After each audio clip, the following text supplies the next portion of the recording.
मोदी जी कितना वक्त लगेगा आपके ये पकौड़े बनने में? कितनी देर से बैठे हैं हम लोग? आपने बिल्कुल सुबह से ही हमें यहाँ पे लाके बैठा दिया है।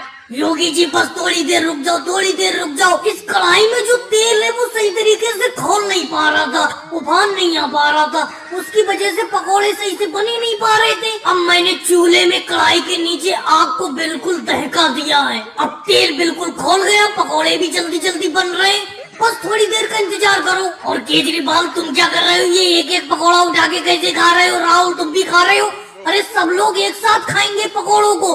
पहले इस कढ़ाई में से सारे के सारे पकौड़े निकल जाने दो। अच्छा मोदी जी एक बात बताना, आपकी फसल जब भी अच्छी होती है आप हम सब लोगों को खेत पर बुला के पकौड़े खिलाते हैं। अच्छा एक बात बताओ, अगर आपकी फसल अच्छी होती है तो आप खेत पर ही पकौड़े क्यों बना के खिलाते हो? घर पे क्यों नहीं खिलाते हो? राहुल तुम भी बेतु की बात करती हो। अरे मैं खेत पे इसलिए पकौड़े खिलाता हूँ क्योंकि खेत को भी तो पता चलना चाहिए कि खेत में अच्छी फसल की पैदावार हुई है, तो इस खुशी में मैंने पकौड़े खिलाए हैं, तो अगले साल भी फिर अच्छी फसल होगी। वाह मोदी जी, वाह मोदी जी, क्या दिमाग लगाया है आपने।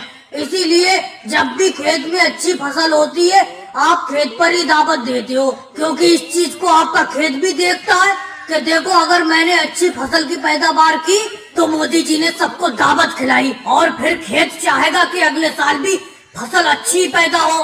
अरे मोदी जी बहन सोनिया जी चली आ रही है अपनी ही तरफ। अरे बहन सोनिया जी तुम कैसी चली आई यहाँ पे? राहुल को मैंने पकौड़ों की दावत में बुला तो लिया था। मोदी जी मैं चली नहीं आई, मैं इधर ही से गुजर रही थी जब मैंने देखा कि मोदी जी कढ़ाई में पकौड़े तल रहे हैं और कढ़ाई में से खुशबू भी अच्छी आ रही है बहुत पकौड़ों की, इसीलिए आपकी कढ़ाई की तरफ बड़ी चली आई। जब बहन सोनिया जी आप आई गई हो यहाँ पे तो दो चार पकौड़े खा के जाओ। और मोदी जी आपको क्या लगता है जब आपके खेत में यहाँ पे आ गई हूँ मैं तो दो चार पकौड़े खा के ही जाऊंगी?